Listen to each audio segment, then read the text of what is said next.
Hey guys, tonight we're peeling back the sheets, slowly, carefully, and in far too many layers, to find out what it really felt like to fall asleep as a young merchant's daughter in the 19th century.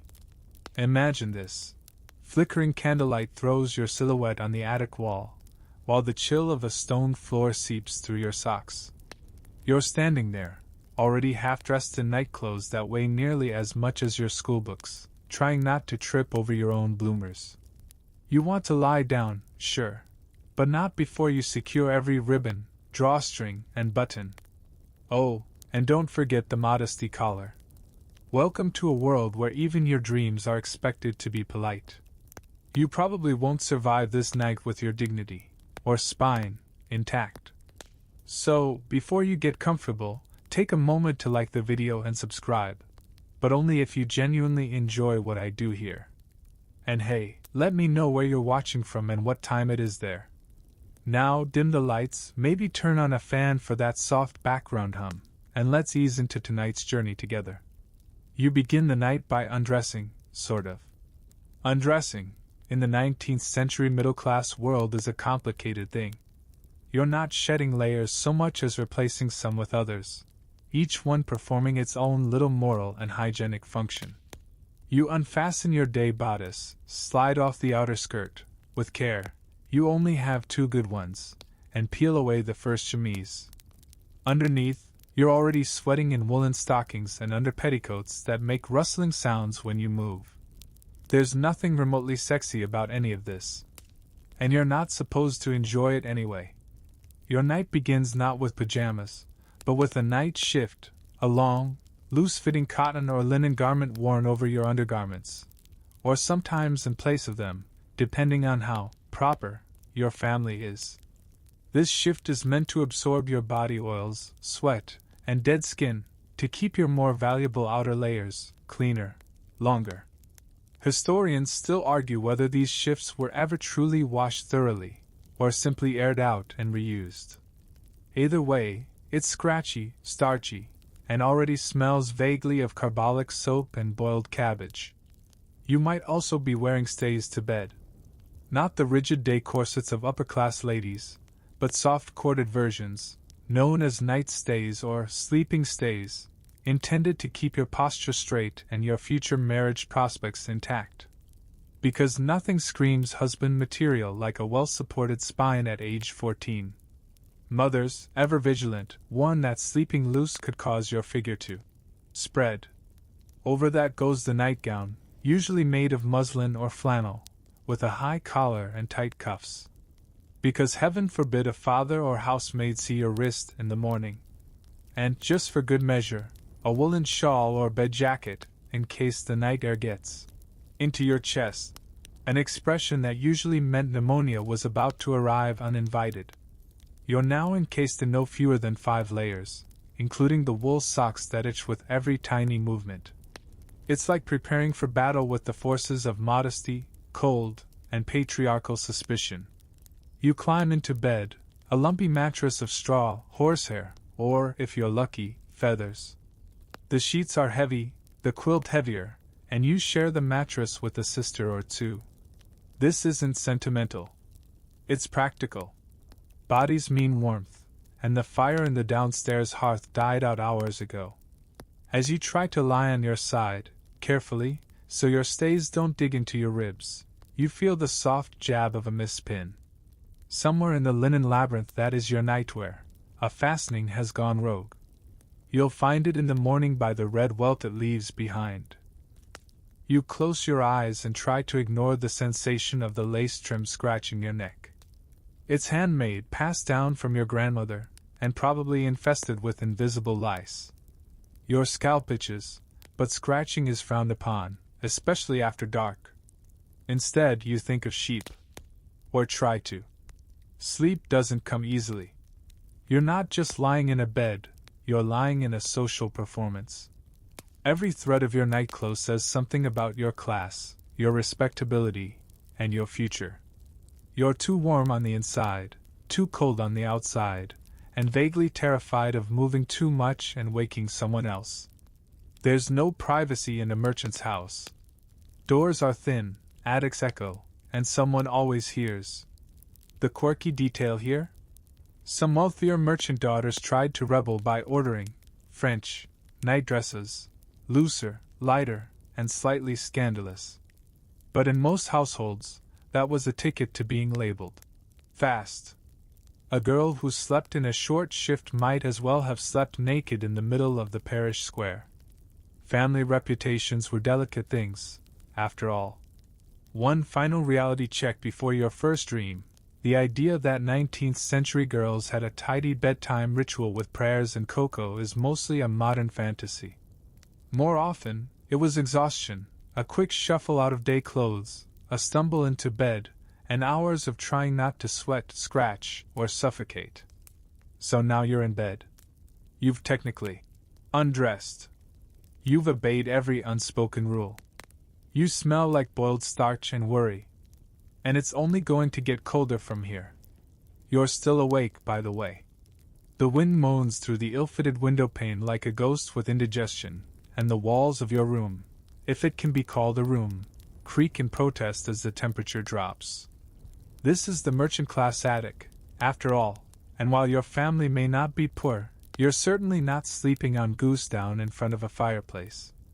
No, your bed is tucked beneath a sharply sloped ceiling where your breath turns to mist. Welcome to winter, and welcome to the cold war between your layered body and the air trying to get inside it. The walls are thin, and the roof above you is even thinner. Cold radiates from the slate tiles like an angry spirit. You've tucked a hot brick, wrapped in flannel, at your feet under the covers. It loses warmth fast, but for the first 5 minutes, it's glorious. After that, it's just one more thing to avoid kicking with your icy toes. Historians still argue whether middle-class girls of the period had access to warming pans or if those were considered too extravagant. Either way, you don't have one. You get a brick. Be grateful. The frost creeps across the inside of your window in quiet silver ferns. It's pretty. It's also a death sentence if you let your nose peek out from under the quilt too long. You pull the heavy bedclothes up to your chin, where the stiff collar of your nightdress scratches your throat, and you try not to cough. Coughing wakes people. Coughing earns you questions. And questions, especially about your health, can be dangerous. A sick girl might be sent away. Or worse, denied her Saturday visit to the bookshop. Your sister turns beside you, and the bed responds with a mournful groan. The mattress is old, stuffed with wool and patches of mystery, and it sags toward the center like a well-used sandwich. Which means you're both gradually sliding into each other throughout the night. You attempt to wedge a pillow between your bodies for warmth, but also for dignity. Touching knees beneath 3 layers of linen is still considered scandalous. And here's the fun part. There's no central heating. No insulation. Not even a decent fire in the room. Merchant houses may have had a parlor with a stove, but bedrooms? Not worth the coal. Coal is expensive. Girls are not. So instead, you've learned to layer creatively. Beneath your nightdress, you may still be wearing a second shift. Or perhaps a chemisette, a sort of modesty bib, popular in mid-century wardrobes but occasionally used at night by mothers convinced it kept daughters chaste in thought. And if you're lucky or unlucky, a quilted petticoat might have been handed down for the sole purpose of being slept in. It's itchy, yes, but it holds in body heat like a personal oven you can't turn off. As for your head, well, some girls wrap their hair in cloth to protect it. Others sleep in nightcaps. Those dainty ruffled things that look charming in portraits, but feel like sleeping with a miniature lampshade stapled to your scalp. The cap keeps your head warm and the lice population stable.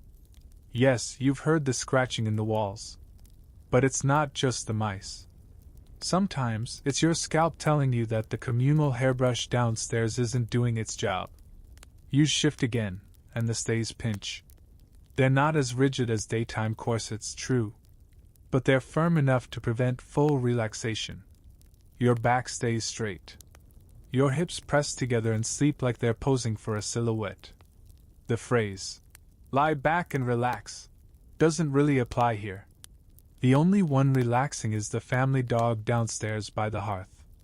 And even he's wearing a coat. The ceiling drips condensation in the corner. There's a patch of mold you pretend not to notice. Your father says it's just a little damp. Your mother says, "Don't be dramatic." You say nothing because it's impolite to mention your own discomfort. Besides, your cousin Elizabeth once complained about the cold and was told to pray more. Presumably, warmth would follow. Quirky fact time: in some merchant households, girls were encouraged to wear gloves to bed. Not silk ones, mind you, those were for flirtation and funerals, but cotton gloves meant to preserve the softness of your hands. Because what if a boy saw your calluses from laundry day? Scandalous. Better to sweat through your palms at night like a Regency debutante in a sauna. Your nose itches. You reach up to scratch, but your fingers are numb. You forgot to warm them before climbing under the covers. You blow on them softly, trying not to wake your sisters. The middle one snores. The younger one talks in her sleep. You just try to stay still long enough to convince your brain that sleep is an option. Even your dreams feel cold. You imagine walking through snow with bare feet. Or worse, being sent out to fetch water from the yard pump in your nightclothes. Your imagination is cruel. It knows exactly what to throw at you. And let's not forget, there's no midnight cocoa. No warm milk. No weighted blanket. The 19th century offers you a tepid glass of water from a cracked jug on the washstand. If you're lucky, it's only slightly frozen. You sip, grimace, and tuck back in, trying not to slosh the chamber pot beneath the bed with your foot. The silence stretches. A horse clip-clops on the road beyond the window. Somewhere, a baby cries in another flat. And your toes are officially blocks of ice. You will sleep. Eventually. Out of sheer exhaustion, if nothing else. But not before making a mental note to double layer your socks tomorrow night. And maybe, just maybe, ask Mother if you can sleep in the parlor during the next cold snap. But probably not. Because comfort, like cocoa, is a luxury girls like you don't get at bedtime. Summer, as it turns out, is no relief. If winter's your enemy, summer is your frenemy, the one who smiles sweetly while slowly suffocating you. Now you lie in the same bed, but instead of shivering, you're slowly baking in your own sweat. The attic no longer howls with cold but simmers like a poorly ventilated teapot, and your modest cotton layers trap every degree of it like you're personally responsible for warming the entire house with your body heat. The air feels thick enough to chew. You open the window a crack, just enough to let in a sliver of breeze and about 17 flies. Mosquitoes dive bomb your ears like miniature banshees. One lands triumphantly on your cheek, and you slap at it with a limp hand, barely able to muster the energy. The slap echoes in the stillness. Your sister grunts. You apologize. Sleeping in summer means trading one discomfort for another. The nightdress that once itched from starch now clings with sweat. Your underarms slick, your back damp, your knees uncomfortably stuck together. Historians still debate whether merchant-class daughters in the 19th century had access to thin muslin nightwear or were stuck with heavier flannel year-round. Either way, you're stewing. You kick one leg out from beneath the coverlet, instantly scandalizing your internal Victorian chaperone. Ankles. Visible. Even in the dark. You tuck it back in. Just in case. The walls may be thin, but propriety is thinner. It's not just the heat, it's the fact that your clothes were never designed with breathability in mind. Bloomers? Still on. Made of cotton maybe, but heavy cotton. And here's the kicker, they're open at the crotch for airflow and necessity.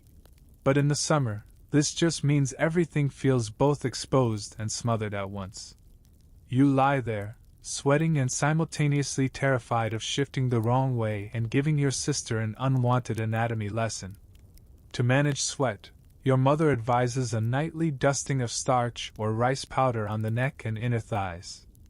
It helps barely. It also cakes and turns into a paste that smells like regret.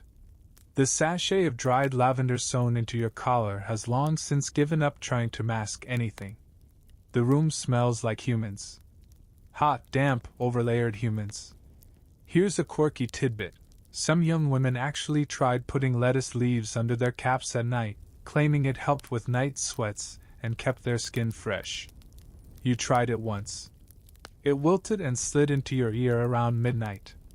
You're supposed to sleep face up to preserve your hairstyle, braided and wrapped so tightly your scalp throbs. But sweat pools under your neck and shoulders, making every turn a sticky affair. You switch to lying on your stomach and immediately regret it. The stays, even loosened, dig into your ribs, and your pinned hair jabs you like a crown of slightly damp needles. The heat isn't just physical, it's emotional. Summer means visitors.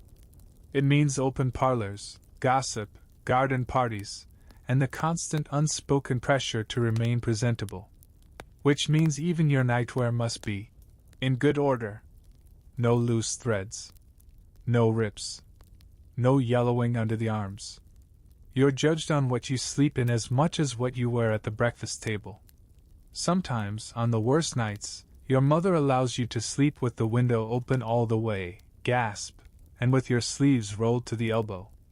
She doesn't tell your father. You sleep like a criminal, guilt swirling with gratitude. But the open window brings with it the cacophony of a city that never fully quiets. Dogs bark. Street vendors argue. Someone, 2 houses over, plays the violin terribly and with too much enthusiasm.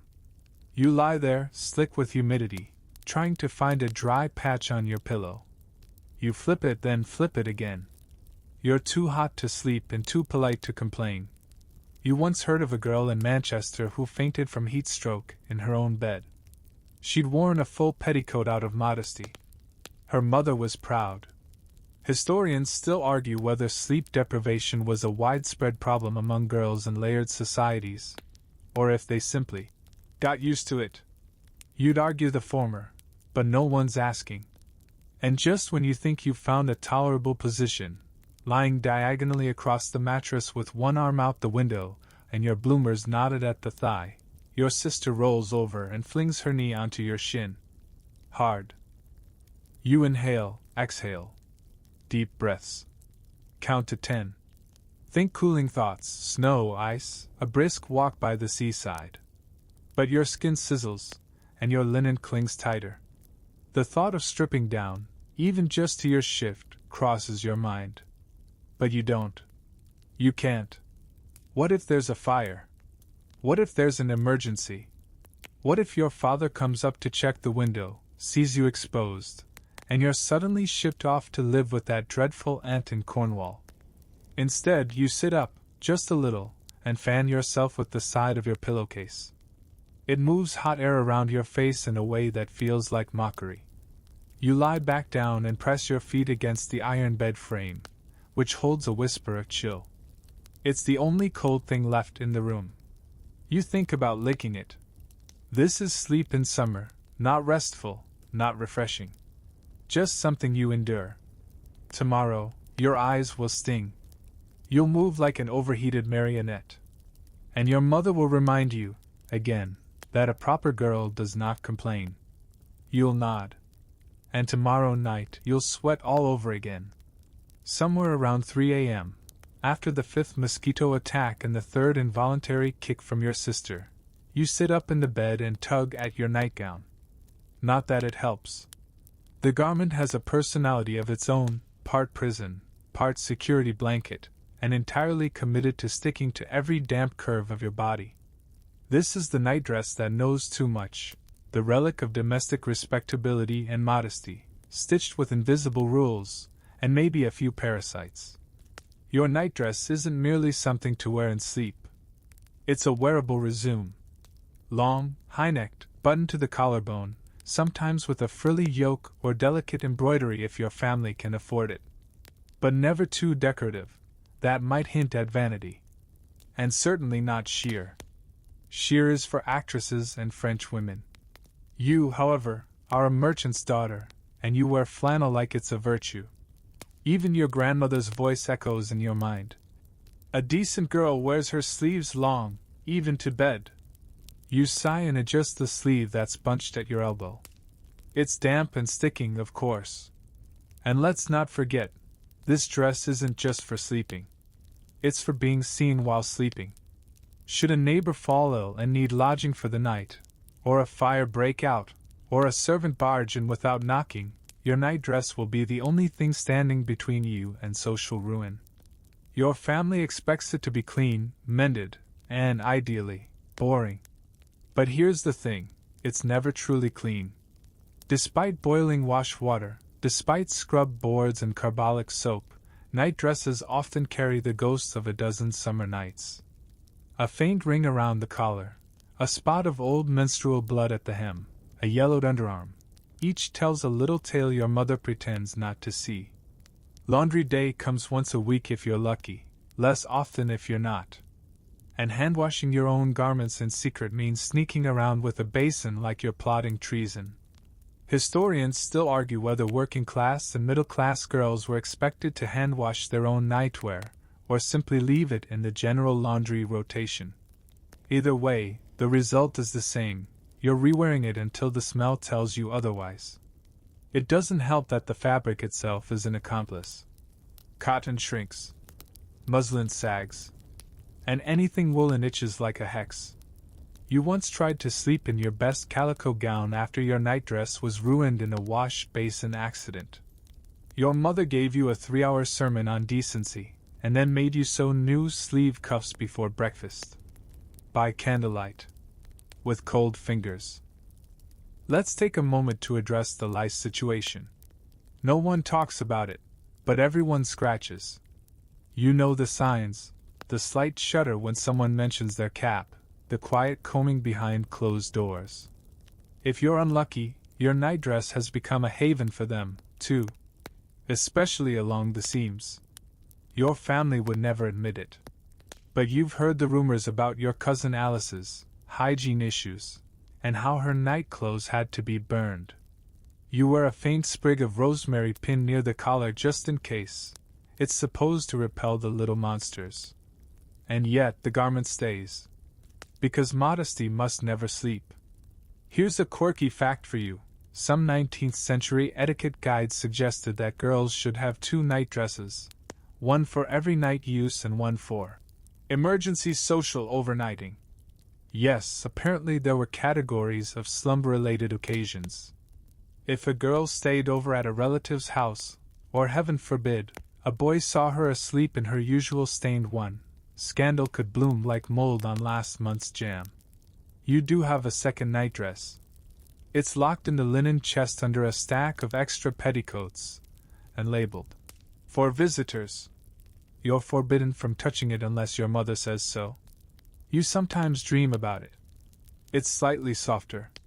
It smells of lavender and old hope. Tonight's dress, however, is tight around the shoulders and looser around the hips, a result of too many family repairs and not enough proper tailoring. Your younger sister will inherit it eventually, just like you inherited it from your cousin.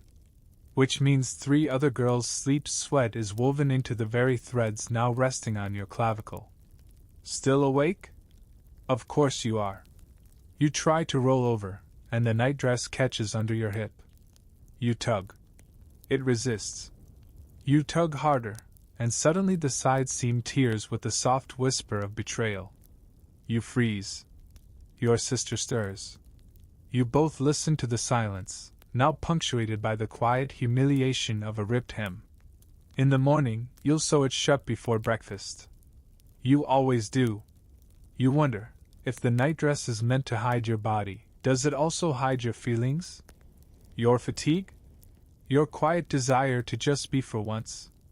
Free of linen bindings and scrutiny and collars that choke like anxiety? Maybe. You try not to think too much. Thinking, like loose nightgowns, leads to trouble. A girl who thinks too much might start to ask questions. And girls with questions don't get good suitors. So instead, you stare at the ceiling, counting the shadows of rafters while your nightdress hugs you like a passive-aggressive ant. And slowly, fitfully, against every damp fiber of cotton and fear, your mind begins to wander towards sleep. You'll wake twisted, overheated, and with red marks where the neckline dug into your skin. But for now, just drift. You're dreaming of flying, light, free, nothing holding you down, when a sharp tug around your midsection drags you back to reality. The corset didn't get the memo that nighttime is for rest. Even in sleep, you're cinched.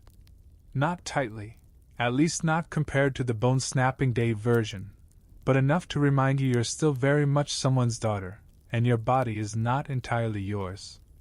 These are sleeping stays, a softer, more pliable cousin of the daytime corset. They lack the rigid steel or whalebone but keep the lacing, the structure, the posture. The idea is simple: a girl's body, once in motion toward womanhood, must be steered like a ship. You're the ship. The corset is the captain. You shift gently. The corset rubs against your ribs. The linen is fraying there. You made the mistake of wearing it too soon after it was laundered and hadn't fully softened. But taking it off? Not an option. Some girls do, sure. You've heard whispers. But they're usually the same ones who get called into the parlor for a talk about reputation. Historians still argue whether sleeping in stays actually produced a better figure, or if it was just one more layer of control masquerading as fashion. The truth probably lies somewhere in between, much like your spine, currently contorted in a question mark under your mattress. Your mother swears by them. "You'll thank me when you're older," she says, tightening the laces with a soft grunt before bed. "A woman without form is a woman without future." You've memorized the phrase. It echoes in your head when you pull the ribbons tight each night, hoping it doesn't pinch in a way that wakes you at midnight with a gasp. The real horror, of course, is that this training isn't optional. Merchant-class daughters are caught between two worlds, not rich enough to relax, not poor enough to rebel. You're expected to maintain poise and posture, even while unconscious. Girls of the upper class might have maids to remove their corsets at night and massage their shoulders. Working-class girls? They sleep loose. But you are expected to sleep beautifully, which mostly just means constrained. There's a small embroidered pillow tucked behind your lower back to help keep you aligned. It does nothing. Your ribs ache. You've learned to breathe shallowly in your sleep, just enough to stay alive but never enough to relax. Deep breathing? That's for poets and invalids. The irony is that most people think corsets are about fashion. But really, they're about discipline. You don't wear one to impress your mirror, you wear it to prove you're under control. Especially at night, when a girl might otherwise be tempted to slouch or, heaven forbid, dream something improper. Here's a quirky little tidbit. There were actual devices, tiny alarm bells, that some mothers attached to a girl's stays, designed to jingle if she tried to remove them during the night. Like a chastity belt, but for posture. You haven't seen one, but you've heard the stories. They sound like fairy tales. Horrible, itchy fairy tales. You've tried loosening your stays a few times. Just a little. A few notches. Once, when you had a cough and it hurt to breathe. The freedom was intoxicating. But then your sister caught you and narrowed her eyes like she was judging you from the pulpit. She never said anything, but the next day, your stays were mysteriously tightened so hard you couldn't eat breakfast without wincing. You rolled to your side, trying to shift your weight off your hip. Bad move. The corset bites back, folding slightly at the waist and pressing into your kidney like a blunt letter opener. You sigh, reposition. You can't lie on your stomach, that's worse. On your back, then, like a lady in her coffin. That's the only truly corset-compatible pose. You wonder, briefly, what it would feel like to sleep with nothing. No stays. No chemise.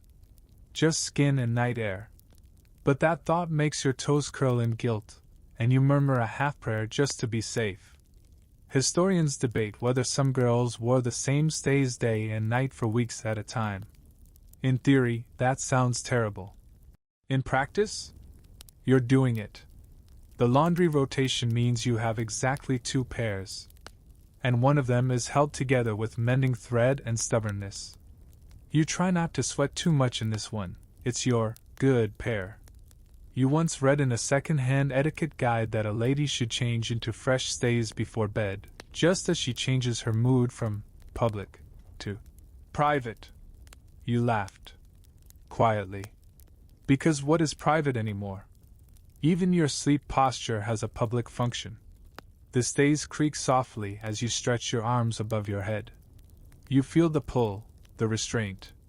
Your body is learning not just how to sleep, but how to obey. And yes, girls can faint in their sleep.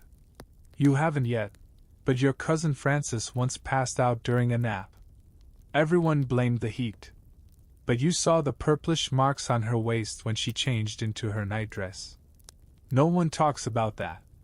Just like no one talks about the way your ribs still ache at breakfast. You wonder how long you'll have to do this. At what age does the world stop expecting your silhouette to speak for your soul?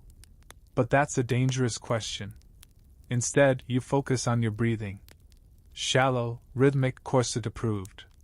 You count backwards from 100, not because it works, but because it's something to do that isn't thinking about how it feels to be slowly pressed into a decorative version of yourself. You dream, eventually. But even there you're laced in.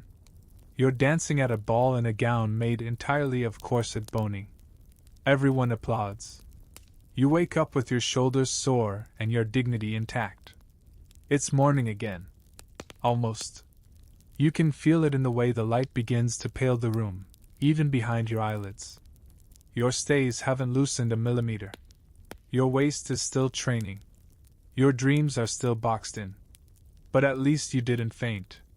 Small victories. You're barely awake and already behind. The sun isn't even up yet, but the day starts early when you sleep in a body cage and sweat-stained linens.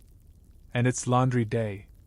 Laundry, in your world, isn't a pleasant little chore with lavender detergent and a spin cycle.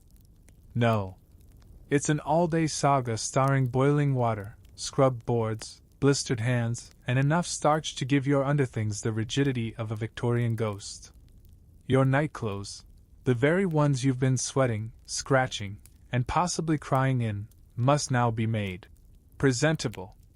And you are the one who makes them so.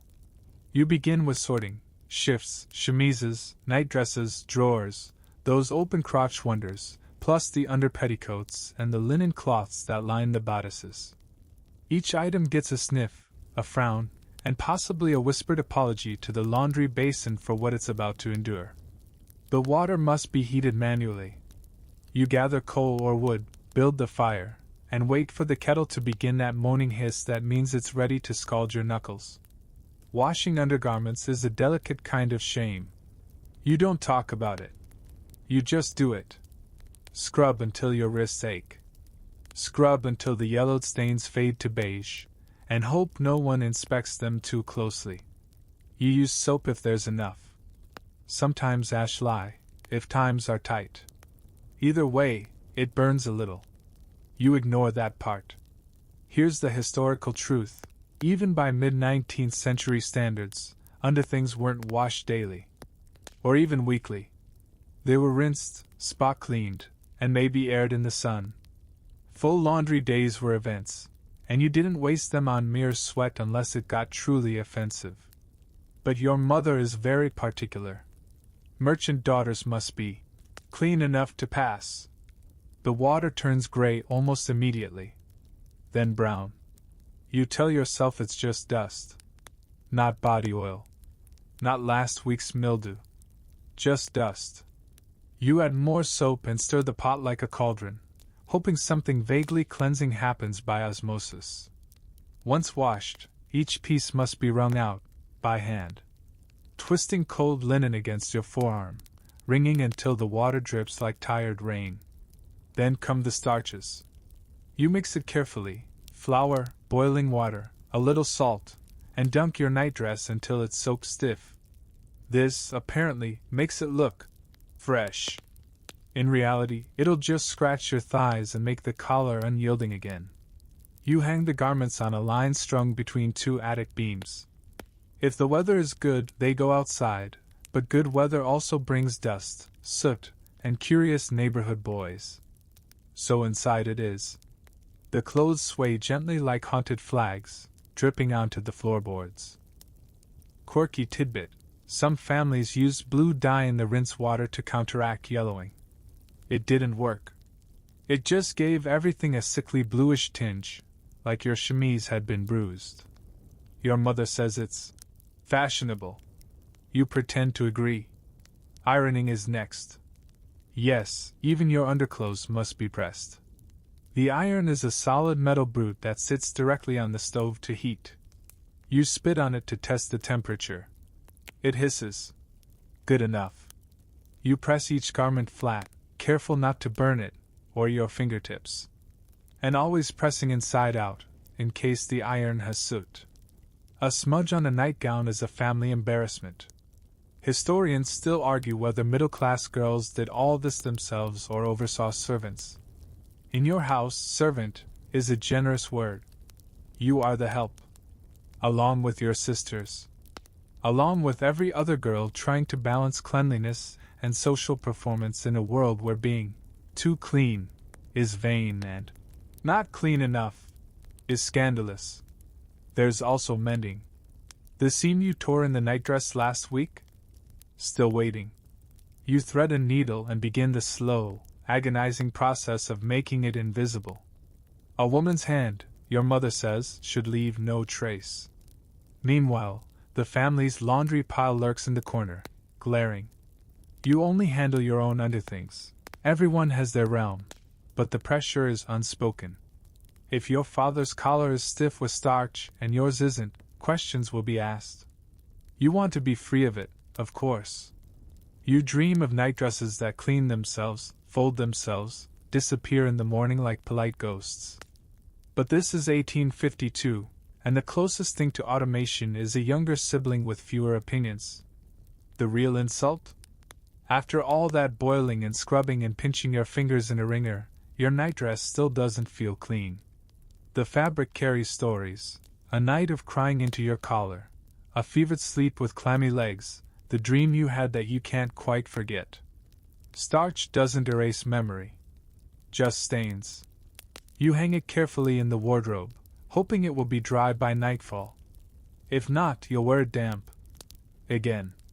Because the spare is still under lock and key, reserved for occasions. And because asking for better isn't something girls like you are trained to do. You know what happens to damp clothes in the attic. They don't just stay wet. They mildew. Which is why you've taken to sprinkling lavender water around the seams. Not because it helps, but because it makes you feel like you're doing something to fight back. You glance at the line of garments swaying above your bed, ghostly silhouettes of yourself in various stages of servitude. They look peaceful, tranquil, as if sleep could live in them. You know better. You wash. You scrub. You wring. And tonight you'll wear it again. And sweat. And dream of a world where night clothes mean comfort, not combat. You're finally clean, your linens are vaguely dry, and you're laced into your freshly scrubbed nightdress. It smells faintly of starch, old lavender, and the ever-present tension of having done just enough to pass muster. You climb into bed, arranging yourself as best you can around the mattress lump that feels suspiciously like a berry button. And then, you catch sight of your ankle. Just a flash. Bare. Pale. Unshod. In the half-light, it glows like some forbidden relic. You yank your nightgown down quickly, heart thudding. Because in your world, ankles are not just ankles, they are warnings. A bare ankle, especially at night, especially outside the covers, says something. Something bold. Something improper. Something dangerous. The rules don't rest, even when you do. You've grown up on whispered codes. A modest girl keeps her limbs hidden. Night clothes must reach the floor. Stockings may be worn to bed, depending on how Serious. Your family is about decorum. Historians still argue whether girls actually slept in stockings, or if that detail's been overplayed in Victorian literature. You know this. Your mother insists on it, especially in winter. Which is why, under your nightdress, you're still wearing them. Woolen, itchy, secured by garters that dig into your thighs just enough to remind you they're there. If you forget and roll in the night, they twist. If you kick them off, they end up in the wash basin or halfway down the stairs. One time, your sister tripped on a stray stocking in the dark and was convinced she was being attacked by the devil. You learned to keep them tucked in. Stockings at night serve a double purpose, 1 part warmth, 2 parts morality. Your father has opinions about girls who bare their legs, even under cover of darkness. And your mother says that sleeping without stockings leads to colds, corrupt thoughts, and callous feet, all equally unacceptable. It's not just about what's seen. It's about what could be seen, should some emergency wake the household at midnight. A creaking board. A shout from the street. A candle falling. And suddenly, everyone's in the hall, and your legs are the center of conversation. You've heard stories. One girl at the parish was caught on the stairs in her nightdress, no stockings. Her aunt fainted. Her engagement was postponed. The family moved to Sussex. You once asked why it matters so much. Why an exposed foot, already hidden under 10 pounds of linen, could scandalize a household. Your mother blinked at you as if you'd asked whether breathing was optional. Because we are not animals, she said. You didn't ask again. Here's a quirky fact. In some households, there were actual ankle screens at the foot of the bed, tiny decorative panels to ensure even accidental exposure was avoided. You've never seen one, but the idea of needing furniture to protect your virtue while unconscious isn't surprising anymore. Your stockings, by the way, are not comfortable. One is hand-darned from an old pair your aunt gave you. The toe seam is thick, and it rubs your skin raw if you curl your feet. You sleep with your toes pointed slightly upward like a ballerina in slow motion, just to avoid the friction. You've tried going barefoot. Twice. Once in the dead of summer when the heat made your legs sweat so badly the wool stuck like glue. You peeled the stockings off in secret, lay back, and felt like you might float into the stars. But the guilt anchored you. You dreamed of disapproving whispers. Of being discovered. Of waking up to find your father standing in the doorway with that look. Not anger. Disappointment. The look that says, you've compromised your future for comfort. You woke in a panic, groping for your stockings like they were lifelines. Found them. Pulled them on with shaking hands. Never again. And so now, even in July, you sweat beneath the sheets, ankles cocooned in wool, legs stiff with constraint. You barely move. Sleep in place. Dream under surveillance. And what do you dream of? Oddly enough, running. Barefoot across wet grass. Your nightgown flowing loose behind you, feet splashing into puddles, hair unbound. You feel the mud. The wind. The delicious, terrible freedom. You always wake up before someone sees you. Because someone will see you. That's the reality beneath your sheets, your stockings, your layers. You're not alone in your sleep. Not really. Modesty has eyes, even in the dark. You dress not just for yourself, but for the idea of who might be watching. You roll onto your side. The stockings pull at your knees. You sigh. Somewhere downstairs, the clock chimes. Midnight. Only 7 more hours of this left. You're drifting. Not asleep, not awake, floating somewhere between a damp woolen dream and the scrape of linen against your calf. And then it hits you. Not metaphorically. Physically. A sudden need. Deep and undeniable. You have to pee. The worst part? You saw it coming. You knew, when you drank from that enamel cup earlier, lukewarm water with the faint tang of rust, that this moment would arrive. And yet you drank.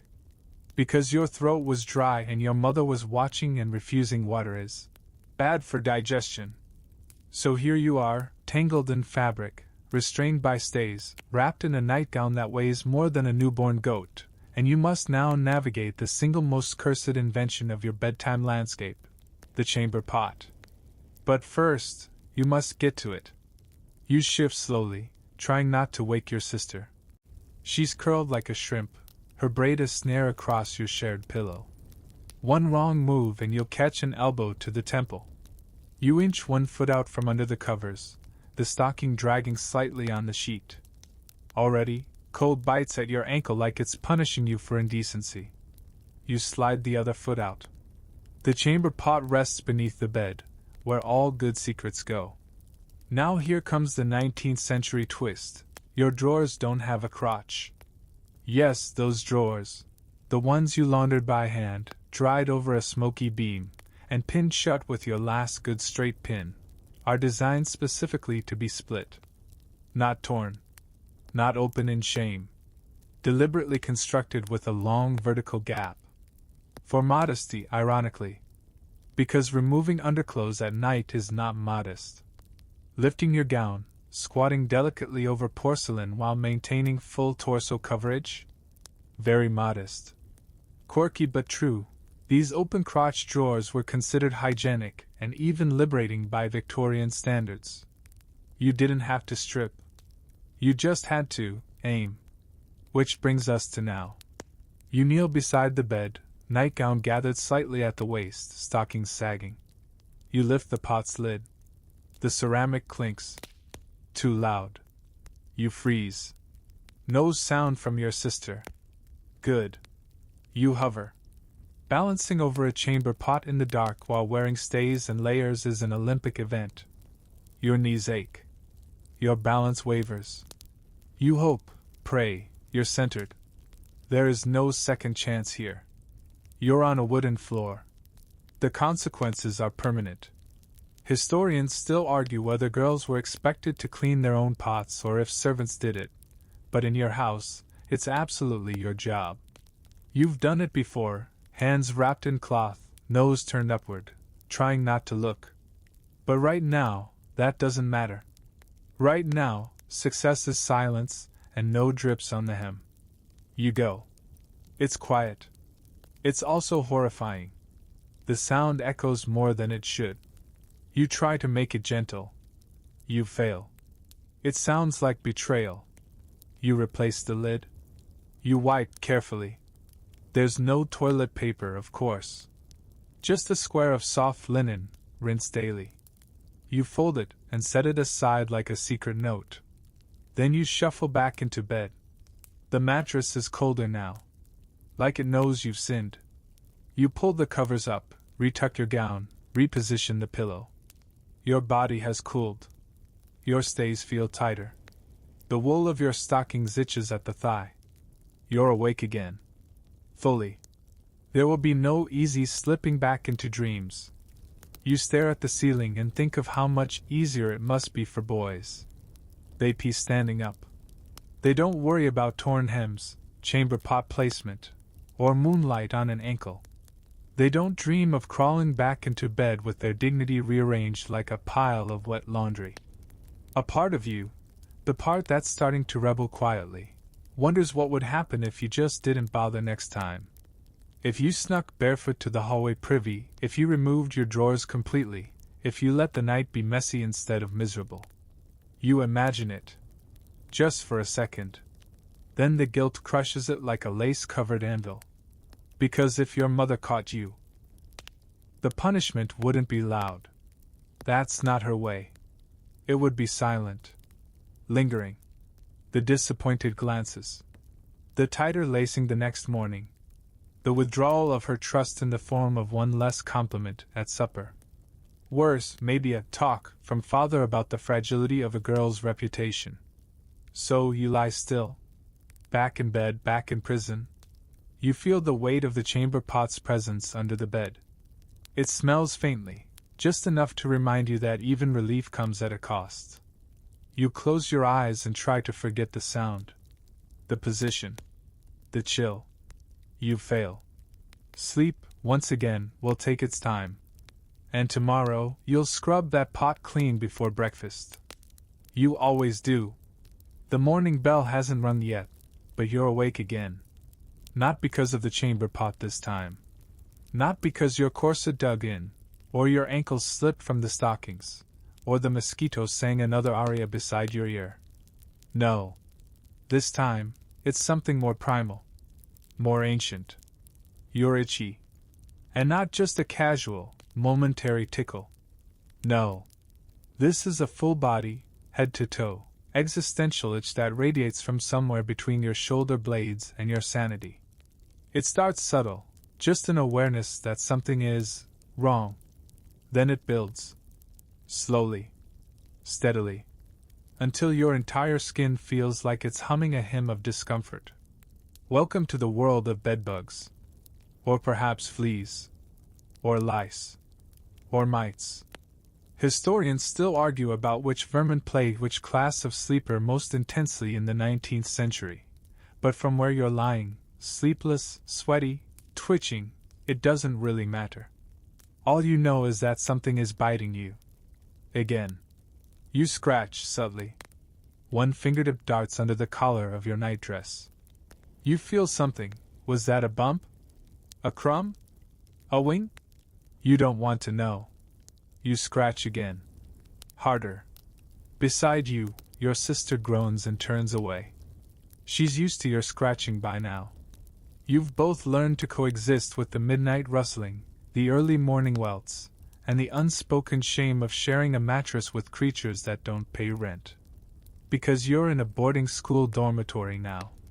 A long, narrow attic space above the shop, filled with 6 identical beds, 6 identical wool blankets, and 6 equally tired merchant daughters.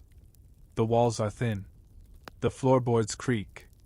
And privacy is nothing more than a well-placed curtain and a hope no one is listening. The school is attached to the Merchants' Guild, your father insisted. A good establishment that trains girls in embroidery, letter writing, and moral rigidity. You sleep shoulder to shoulder with future governesses and shopkeepers' wives.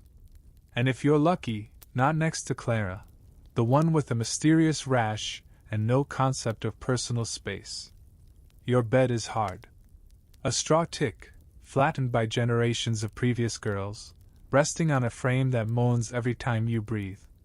You stuff a flannel between the slats and the mattress to keep the pokiest springs from stabbing your back. It helps. Briefly. The blanket smells like old wool, dried mildew, and whatever perfumed the girl before you thought would mask it. It didn't. Here's a quirky historical tidbit. Some schools tried to combat lice outbreaks by dusting students' mattresses with sulfur powder or even kerosene. This did, in fact, kill bugs. It also occasionally caused chemical burns and set things on fire. You've never smelled sulfur in your dorm, but there's a chalky scent to the bedclothes that makes your nose twitch. Best not to investigate. You share your sleeping space with more than people. The dorm has mice. You've seen them. Tiny, fast, efficient. One lives in the corner under the warped floorboard. You've named it Percival. You'd almost find it charming if you hadn't caught it nibbling the corner of your underpetticoat last week. Then there's the noise. 6 girls in one room means 6 different breathing patterns, snores, whispers, and dreams. One girl grinds her teeth. Another murmurs in French. You've learned to sleep between sounds like threading a needle. You wait for a pause in the snoring and dive into unconsciousness like a swimmer between waves. It never lasts. Tonight the itch spreads. Now it's your thigh. Now your elbow. You sit up, flick back the covers, and check your skin by candlelight.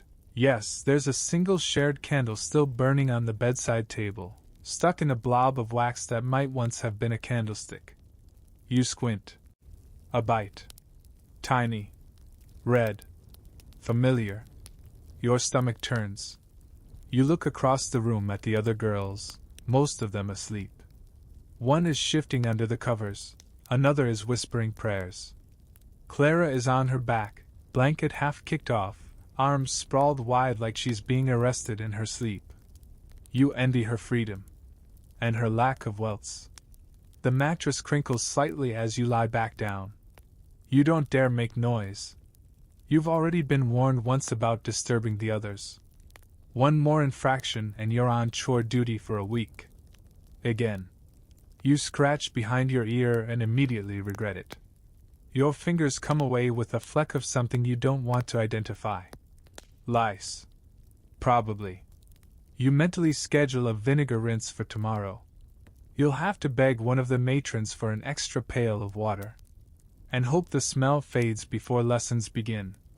Historians still argue whether these infestations were considered normal nuisances or signs of moral failure. You've learned it's both. If a girl scratches too much, she's filthy. If she doesn't, she's uncaring.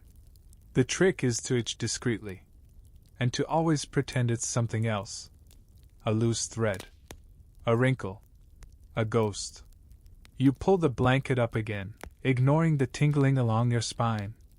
You wrap yourself like a caterpillar trying to survive a harsh winter and tell yourself, don't move. Don't scratch. Don't feel. Just wait for morning. Because in a few hours, the bell will ring. The matron will shout. You'll rise, red-eyed and itchy, and pretend nothing is wrong. Just another night survived in the company of lace, lice, and whispered judgment. And tonight you didn't even scream. Progress. You're awake before the bell again. This time not from bugs or bladders or binding corsets. No. This time it's pressure. A very particular kind. The door creaks. Soft footfalls. And then the unmistakable sound of boots on old wood. Slow. Measured. Intentional. You don't move. You don't breathe. Every girl in the dorm is still. Not because they're asleep, but because he's here. Your father. Not yours alone, of course. He belongs to you in name and responsibility. But this morning, he's the embodiment of all fathers. That looming male presence with a moral checklist and the audacity to inspect sleeping quarters like a general before battle. This isn't uncommon. Merchant fathers like to oversee. To check that daughters are sleeping with dignity, waking with purpose, and not degenerating into creatures of laziness or, worse, imagination. Historians often romanticize the era's domestic routines, but they rarely mention how many girls woke under inspection. He walks slowly between the beds, surveying the scene, 6 still figures, blanketed modestly, no limbs exposed, no hair unpinned. He stops. You feel it before you see it, his gaze lingering on your bed. Your stocking has slipped again. Just a little. Maybe an inch. But in this world, an inch is everything. You keep your eyes closed. You pray he doesn't speak. You focus on your breathing, slow, shallow, like you're dreaming of butterflies and not humiliation. He exhales and moves on. You hear the door click shut. Only then do you move your foot. Just slightly. Enough to let the blood flow back in. You pull the blanket up to your chin. Adjust your cap. Realign the shoulder seams of your nightdress. It's not that anything was truly out of place. But in this house, in this world, modesty is a choreography. And the dance never ends. Quirky fact? There were published bedroom inspection checklists in some Victorian etiquette manuals. Suggestions ranged from no loose hair visible to a lady must never sleep with her mouth open. As if dreams could be judged from the outside. You hear your sister groan quietly beside you. Not because she's awake, but because she's been awake this whole time. You both have. No one sleeps through a father's inspection. It's like trying to nap during a thunderstorm, except the thunder wears boots and has opinions about propriety. You lie still and think about what might have happened if he'd spoken. He could have said nothing and still meant everything. A raised eyebrow. A tug of the blanket. A gentle reminder about what good girls do. Because modesty over comfort isn't just a rule. it's a lifestyle. And it doesn't clock out at bedtime. Even now, fully dressed in your nightclothes, you are not unobserved. There are standards. There is decorum. There is a constant, invisible audience. And so you sleep with your hair braided, your collar buttoned, your ankles hidden, your body restrained. Not because it's easy, but because not doing so risks everything. The idea of comfort belongs to another world. One with warm baths, loose fabrics, and the freedom to sprawl. In your world, a twisted nightgown is a scandal, and a bare shoulder is a sin waiting to happen. There's a draft. You feel it along your neck. You tug the collar of your nightgown higher. The girls around you start to shift. No one speaks, but you all know the moment has passed. He's gone. For now. But the mood has changed. You sit up slowly. The blanket falls with a practiced fold. Your legs swing over the side of the bed and hover just above the cold floor. You lower them together. Carefully. No gap between your knees. No sound. Even waking must be graceful. You stand. The nightdress, already creased from sleep, billows slightly. You smooth it without thinking. Your hands know the routine. So does your spine. The matron will be here soon to light the lamps, to hand out the basins, to clap and say things like, "Rise with dignity, girls," while ignoring the smudge of coal on her own apron. You start folding your blanket. Your father once told you that a neat bed is the sign of a marriageable girl. You were 12. You've folded with military precision ever since. Your sister joins you. She doesn't speak, but she adjusts her cap in the cracked mirror. Her reflection is blurred, warped by age and moisture. You both look like ghosts. She nods. You nod back. This is your world, shared spaces, shared silences, shared standards. And above all, watchfulness. Even at 2 a.m., even in the dark, even when no one is supposed to be looking, someone might be. So you stay modest. Stay measured. Because you are never entirely alone. And never entirely off stage. It begins like any other morning, except it doesn't. There's a heaviness in your body, not just the usual stiffness from night stays or a lingering itch. It's lower. Achy. Dull. Insistent. Then you feel the unmistakable dampness between your legs. And just like that, it's that time again. Your period. You remain completely still. Eyes open. Breath shallow. Mind racing. There's no calendar tucked under your pillow, no tracking app, no hot water bottle waiting to comfort you. Just a set of internal alarm bells and the creeping fear that your nightdress may already be a casualty. You shift. Gently. Carefully. The sensation confirms it. Blood. And not a whisper of it either. No neat, controlled beginning. Just the red tide. The silent betrayal of your own insides. You reach under the covers, heart pounding, and press the cloth shift between your legs. It's wet. You withdraw your hand and don't even need the light to know your day has begun with failure. Welcome to menstruation in the 19th century. You swing your legs out of bed, bracing for the cold. Not of the floor. Of the shame. The judgment. The possibility that someone, anyone, might notice the small crimson smear on your nightclothes before you can hide it. Your sister rolls over but doesn't look at you. You hope she doesn't smell anything. Because here's the truth, no one talks about this. Not really. Girls whisper. Mothers scold. Matrons hand out scraps of cloth like they're distributing state secrets. And you? You learn quickly to adapt, improvise, and bleed quietly. You check the mattress. Relief. Just a small spot. Nothing visible. You grab your shawl and wrap it tightly around your waist before scurrying to the washstand like a spy in a night raid. There's water in the pitcher. Barely. Cold as grief. You wet a corner of your cloth, dab at your thighs, clean yourself with awkward angles and shivers. There's no privacy. No locks. Just thin curtains and thick expectations. Your linen rag is already soaked. You wring it, fold it, try to reuse it for at least another hour. You have 2 more in the chest by your bed, but they're stiff and poorly stitched. One still has traces of last month. You've asked for more? Your mother said. Make do. Historians still argue whether middle and working class girls had regular access to fresh menstrual cloths or simply reused what they could. But from where you're standing, half dressed, half washed, wholly miserable, it doesn't feel like much of a debate. Here's a quirky fact. Many believed menstruation was not just inconvenient but dangerous. A wandering womb could cause hysteria. Too much blood could lead to spiritual weakness. Some girls were told not to look in mirrors during their time. Others were banned from religious services. You're expected to pretend it isn't happening. Even your posture must remain composed.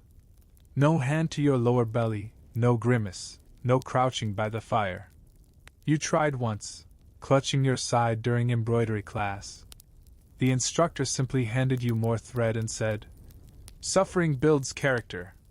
You bled through that petticoat. It's still hanging in the back of your wardrobe, rinsed but forever stained.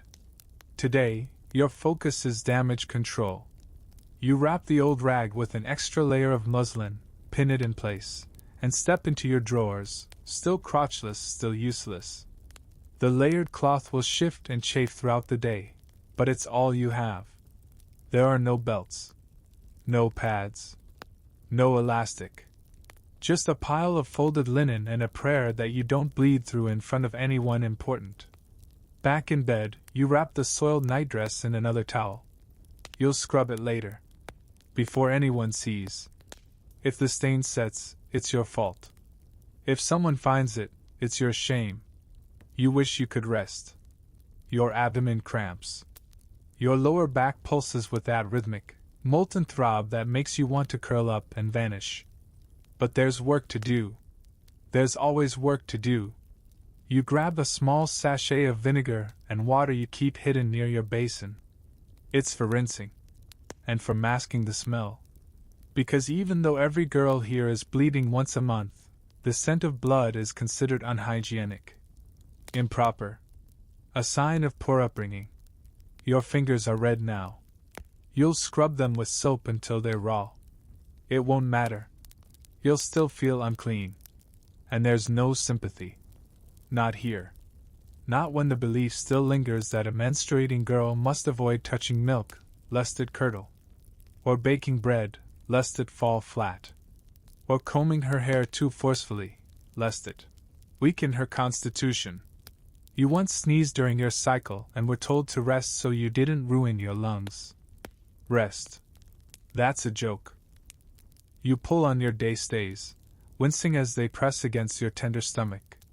You lace them slower today, tighter, hoping the compression might soothe the ache. It doesn't.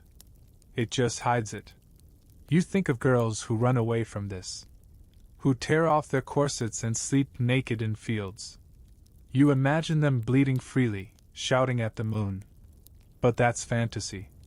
Here, you'll wrap another rag. You'll change it at lunch. You'll carry a spare hidden in your apron pocket. You'll hide the soiled one in your sleeve and wash it with cold water and a quiet mouth. You'll sit up straight. You'll smile. And tonight you'll sleep, stiff, sore, and stitched into civility. Because even on your worst days, modesty demands everything. You're dreaming again. Or trying to. It's the kind of dream where you're finally free, barefoot on soft moss, your corset tossed into a stream, your hair unpinned and blowing wildly. You're laughing. Someone's calling your name. And then, thud. You jolt awake, air punched out of your lungs. You're on the floor. You blink at the ceiling, confused. The rafters are upside down. Your nightcap is half off. You reach for the edge of the bed, cold wood against cold fingers, and realize you've rolled out in your sleep. You rolled out In your house, that's not just inconvenient, it's scandalous. You scramble up, heart racing, hands tugging your nightgown back into place. The hem's hitched. Your stockings around your ankle. One sleeve slipped. The bedclothes are a mess. You glance around in the darkness, panicked. Did anyone hear? Your sister is still snoring. Thank God. You take a shaky breath. Your side aches. A bruised hip, probably. But that's nothing compared to what might have happened if someone saw. If your father had done another modesty patrol. If your mother had found you sprawled on the floor like a fallen statue of shame. You ease back into bed, cheeks burning, pulse still high. You know what this means. You loosened your stays last night. Just a bit. Just enough to breathe. Just enough to stop that dull cramping from becoming unbearable. Just enough to hope for sleep. And look what it got you. Because the truth is, even rebellion has consequences. And they aren't dramatic. No one storms in and accuses you of sin. Instead, rebellion creeps back into your life in the form of bruises and worry, and the ever-growing realization that even in your own bed, you're not really safe. Historians still argue whether night accidents like these were common. Girls falling from narrow, overcrowded beds, sleepwalking, or worse. Some claim it was the stays. Others blame hysteria, or the vapors, or even moonlight madness. You know the real cause: exhaustion. A body finally giving in to gravity after nights spent twisted like a rope. There are stories. You've heard them whispered at the back of sewing class. Girls who wandered the halls in their nightgowns. Who spoke strange words while asleep. One girl who supposedly climbed out onto the roof of the dormitory and sat on the edge, humming lullabies, until a matron dragged her back inside. That girl was sent away. No one says where. Sleepwalking is taboo. Dangerous. It suggests a lack of control. And girls must always be in control of their movements, their expressions, their very dreams. You lie very still and try to trace how it happened. Did you loosen the stays too much? Were you dreaming of running again? You rub your ribs where the fabric is still creased. It's soft now. Forgiving. The laces are slackened. Just a little. You did that. You made that choice. And for a few hours it worked. You slept. Deeply. Maybe even peacefully. Until your body, used to sleeping like a marble statue, shifted just enough to betray you. Here's a quirky detail. Some girls in the 1800s were fitted with bed straps, not restraints, exactly, but cloth ties that looped across the covers to keep them in place. At boarding schools especially, where girls were packed like folded laundry, movement was discouraged. Beds weren't wide enough. Behavior wasn't allowed to be either. You've never had straps. But you've had warnings. Sleep like a lady, your mother once said. Stillness reflects inner peace. You thought inner peace came from prayer or poetry. Apparently it comes from not thrashing. You curl up now, tighter than before, blankets pulled to your chin, knees to your chest. The loosened stays are a risk. But retightening them in the dark feels like punishment. And truthfully, you're too sore to fight with laces at this hour. So you stay like this. Crumpled. Quiet. Trying not to think about what would have happened if your sister had woken. Or the matron. Or anyone. Tomorrow, you'll say nothing. You'll smooth the sheets. You'll fluff the pillow to hide the indent of your skull where it hit the floorboards. You'll lace your stays properly, maybe even tighter than usual, just to make up for tonight's lapse. Because the lesson is clear, looseness leads to disgrace. Even when no one sees. Especially then. Your body aches. Your pride stings. But your secret is intact. That's what matters. You stare at the ceiling, and you whisper a silent promise. No more loosening. No more falling. Even if it means never sleeping deeply again. You don't smell great. Let's just be honest. Underneath all the starch and lavender sachets, beneath the vinegar foot baths and flower water rinses, there's still you. A living, sweating, menstruating, nervous, modestly panicking you. And you're beginning to realize that no matter how many scented handkerchiefs you stuff into your bodice or tuck under your pillow, the body refuses to be ignored. It starts small. The faint sour tang under your arms that no amount of rosewater disguises. The stale salt smell along your collarbone. The milky odor of old wool soaked in too many summer nights and too few real washes. You lie in bed, very still, very aware. There's a scent in the air. It's not horrible. Not rotting cabbage or raw sewage. Just human. Real. And real is dangerous. Because in your world, cleanliness isn't just next to godliness. It's tied directly to your value. A merchant daughter who smells is a merchant daughter who fails. So begins the nightly ritual of the battle against odor. First, the sachet, tied with a ribbon, sewn into the neckline of your nightdress, filled with crushed dried herbs, lavender, rosemary, lemon verbena if you're lucky, pennyroyal if you're not. You squish it lightly with your fingers before bed to reactivate the aroma, as your mother says. Then the vinegar. A shallow bowl sits on your washstand, filled with a mixture of rainwater and cider vinegar. You dip a rag into it and pat your feet, behind your knees, under your arms. It burns slightly. And it leaves a smell of its own, 1 part salad, 1 part shame. Quirky fact? Vinegar was believed to ward off disease, freshen the air, and even close the pores, which were thought to be little doorways where filth entered the soul.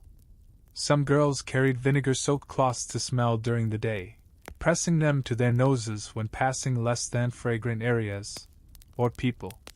You lie back down, damp, slightly sticky, smelling faintly like pickled herbs. But it's not enough. You remember the girl in your dorm last winter, Beatrice, from the coast. She had perfect posture, perfect hair, and a faint odor of honey soap that made everyone else hate her just a little. One day, she forgot to wash. Just once. And someone said something. Within 2 days, she was the smelly one. Her nickname, unspoken but unanimous, lasted the rest of the term. So you lie in your bed, breathing shallowly, imagining clouds of scent hovering around your body like visible shame. You try to tuck your arms tightly to your sides to trap the smell. You press your legs together for the same reason. You're practically shrink-wrapping yourself in self-containment. And it still isn't working.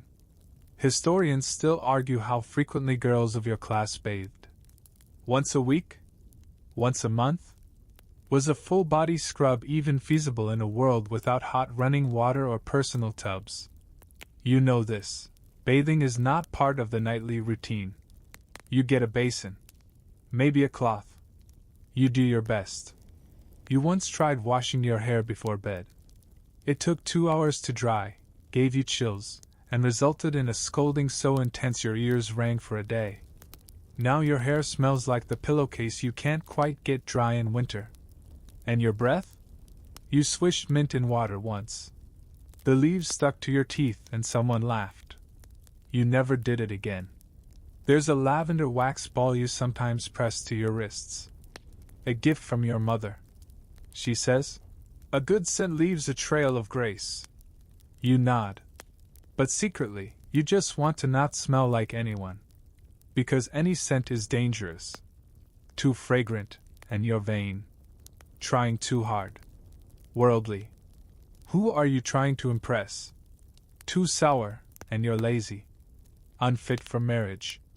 Lacking discipline. The sweet spot is invisible. But you are not invisible. You're human. And human smells. You shift under the covers, feeling the dried sweat clinging beneath your nightdress. You wonder if the scent has sunk into the fabric, if it's now part of the thread count. You think of airing it out, then remember that opening the window lets in moths, dust, and the neighbors' opinions. You pull the blankets up instead. A scent trap. A fabric sarcophagus. This is the nightly paradox. You are expected to smell like nothing, but you must also smell pleasant. And you must achieve this through linen and lemons and self-discipline alone. You once read that Roman women used rosewater and cinnamon oil. You daydream about it. Being an empress, lounging in scented oils, allowed to reek of something beautiful. But instead, you rub rosemary leaves between your palms, crush them into your pillow, and pretend it's a perfume. Your sister coughs in her sleep. You flinch. Did she catch a whiff? No. Probably not. Still, you lie awake for another hour, eyes open in the dark, mentally tracking every gland, every crease, every corner of your body that might be failing. You drift off eventually, dreaming of bathtubs the size of beds, where you can soak your whole self in jasmine and honey, and wake up to the sour smell of dried sweat and vinegar, knowing it was only a dream. Tonight, you don't dream of flying or running or honey-scented baths. Tonight, your dreams are stranger, heavier. The kind where you try to cry out but your mouth won't open. Where your arms are tangled in vines. Or is it fabric? And every step you take pulls you deeper into cotton and wool and lace until even the ground beneath you is made of stitch seams and modesty. You wake with a gasp, heart racing, face damp with sweat. For one flicker of a second, you forget where you are. Then the stays press into your ribs, the stockings itch behind your knees, and the damp underside of your nightdress clings to your skin. Ah. Yes. Still here. Still dreaming in a prison of linen. You turn over carefully, mindful of buttons and lace trim. The mattress groans, the bed frame whispers, and you freeze for a moment, waiting, listening. All quiet. Your sister is asleep. Or pretending to be. You stare up into the dark and try to find something, anything, pleasant to think about. A warm pie. A meadow. Maybe a memory of lying on the floor as a little girl, sun on your face, no stays, no layers. Just cotton knickers and a ribbon in your hair. But the memories are fading. These days, even your dreams have started to wear long sleeves. Because modesty doesn't clock out when you fall asleep. It seeps into your subconscious. It alters the way you lie, the way you turn, the way you imagine yourself. In dreams, you still button your collar. Still apologize for your ankles. Historians sometimes write about the moral shaping of Victorian girls as if it's purely educational. Lessons, books, prayer time. What they forget is the night training, the unconscious molding. Sleep isn't a break. It's the final test. Your body never gets to truly let go. Even in the deepest hours of the night, it remembers how it's supposed to behave. Stiff. Contained. Controllable. And so you dream accordingly. There's a recurring one you don't talk about. You're standing at the front of a church, in your nightdress, barefoot. Everyone is staring. You've forgotten to pin your hair. Your wrists are showing. Your father's voice booms across the pews. She slept loosely.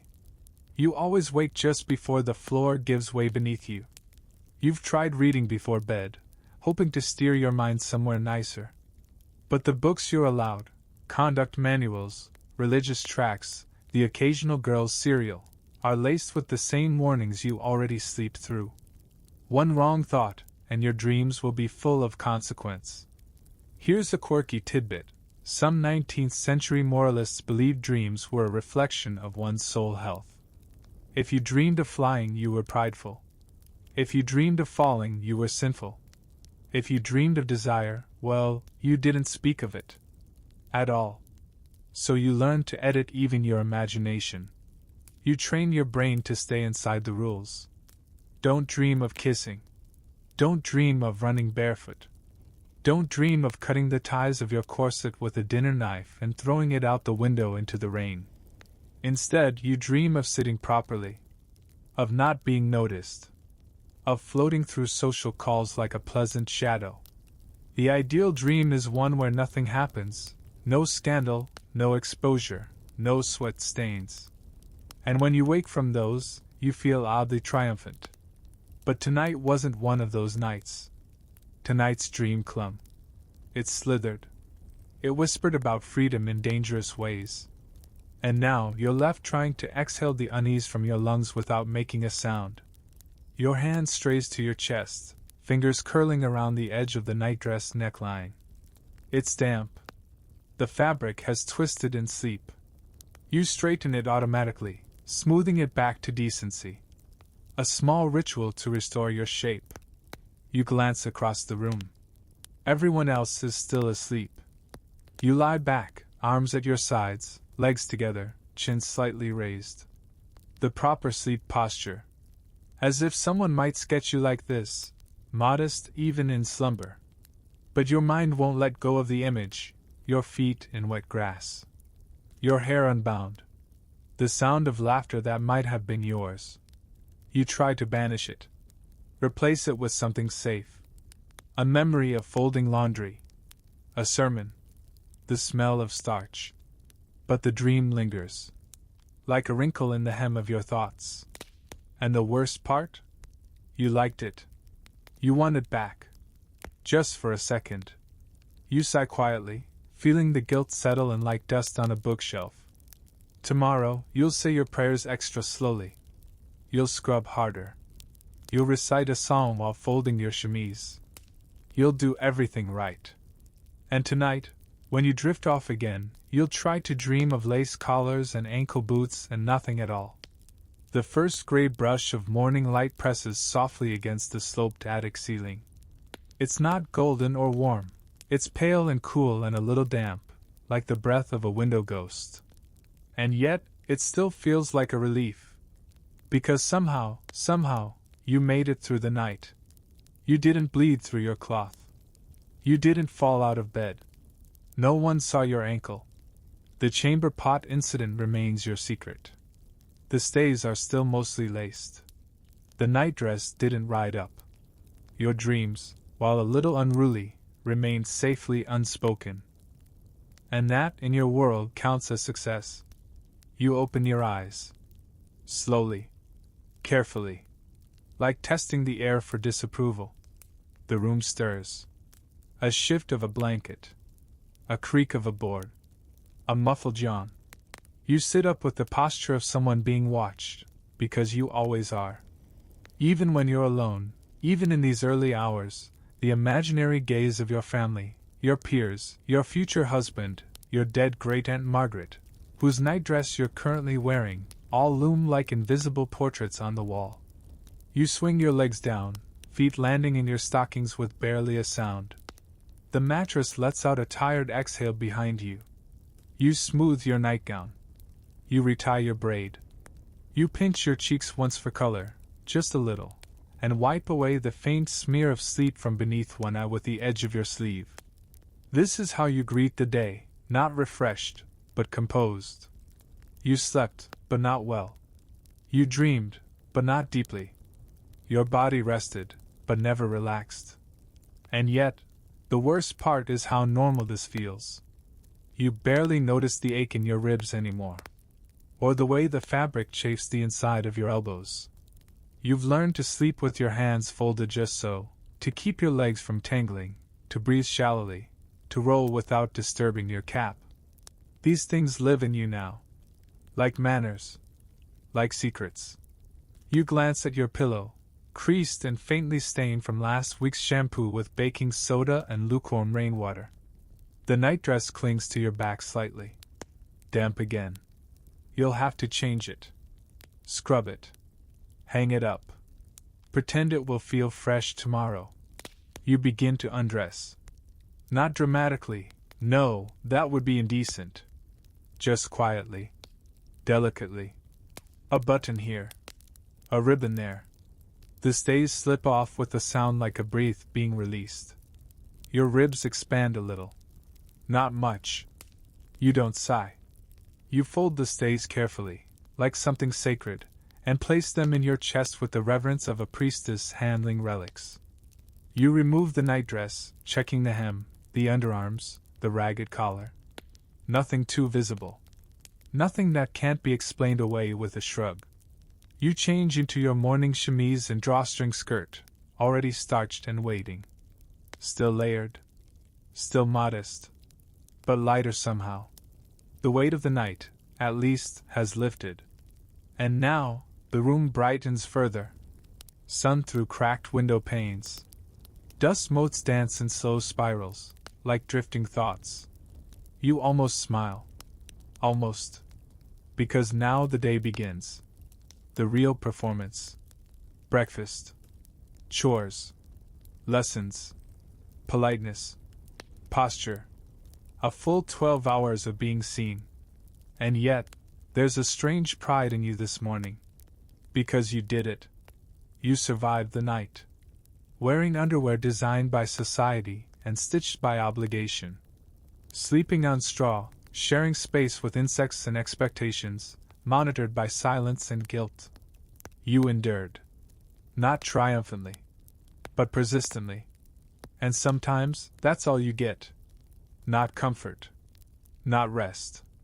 Just a kind of quiet endurance that says, I was there, and I did not crumble. You tie your apron. You press your lips together. And when you leave the room, you don't look back at the bed. Because you'll be back soon enough. And now, as the last candle burns low and the dawn slips gently into place, you lie very still beneath your blankets. Those familiar folds of fabric that have held you each night like a hesitant hug. Let the story soften now. Let the corners round, the laces loosen, the woolen edges ease. Your breath finds its rhythm, slower, steadier. A quiet tide beneath a linen shore. The nightgown no longer scratches. The stays, in this moment, do not pinch. The stockings have cooled. The pillow is warm in just the right way. The sounds of the house are gentle again. A floorboard sighs. A pigeon murmurs from the rooftop. Somewhere below, a kettle is being filled. The world spins forward, but not too fast. You've been still for so long that even your dreams have learned to wait patiently. So you let yourself slip under the surface of thought, of memory, of expectation. The day will come. It always does. But not yet. Now is for sleep. For surrender. For the simple peace of staying put. Your fingers uncurl. Your legs soften. Your mind, once filled with hems and buttons and modesty, begins to empty. And at last you are allowed to rest, not because you've earned it, but because even in a corseted world, the night must end. And you, quiet and brave and bound in cotton, may sleep. Just sleep. Sweet dreams.